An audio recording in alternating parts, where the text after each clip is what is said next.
1. Input data.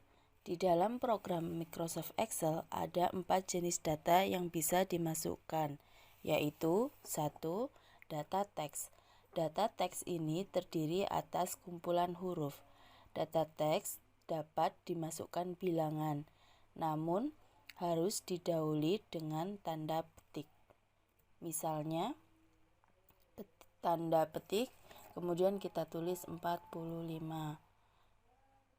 Nah, maka ketika kita beri tanda petik terlebih dahulu, nilai yang dimasukkan tidak error.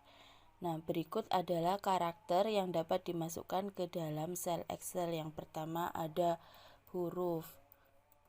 Misalnya ada huruf A, B, C, dan seterusnya. Kemudian angka yang meliputi angka 1, 2, 3, dan seterusnya. Kemudian ada simbol. Misalnya simbol tanda seru, simbol @, simbol pagar, dan seterusnya. 2. Data angka.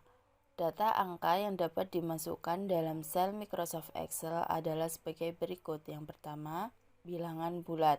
Misalnya bilangan 100, 200, dan seterusnya. Kemudian bilangan pecahan. Misalnya angka 0,25 dan seterusnya. Kemudian yang ketiga ada bilangan dengan notasi ilmiah. Contohnya yaitu angka 10.2e ditambah 3 yang artinya 0,2 dikali 103. Kemudian yang keempat ada bilangan negatif yang diawali dengan tanda minus, misalnya minus 4. 3. Data rumus. Data yang digunakan untuk melakukan perhitungan biasanya diawali dengan tanda sama dengan. Contoh, 1 ditambah 3 dikurang 2. Kemudian kita tuliskan menjadi data rumus di sini, yaitu kita awali dengan tanda sama dengan. Kita tulis angka 1 ditambah 3 dikurangi 2. Nah, untuk mengetahui hasilnya kita tekan enter. Maka diperoleh angka 2 dari penjumlahan angka 1 ditambah 3 dikurangi 2. 4. Fungsi. Fungsi adalah rumus yang telah ditetapkan untuk melakukan perhitungan.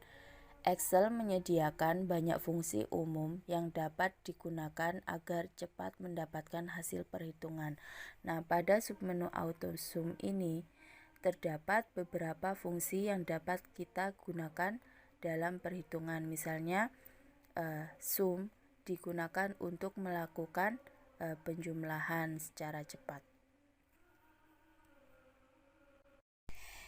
Ingin tahu cara memasukkan data ke dalam Excel?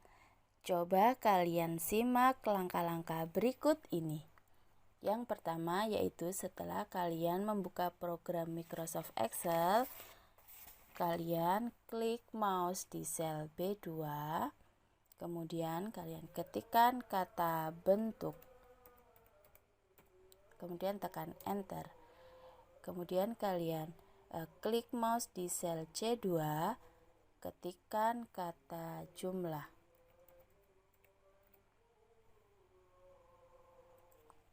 Kemudian lanjutkan masukkan data di masing-masing sel. Misalnya kita masukkan data kotak sebanyak 4 dan seterusnya seperti ini.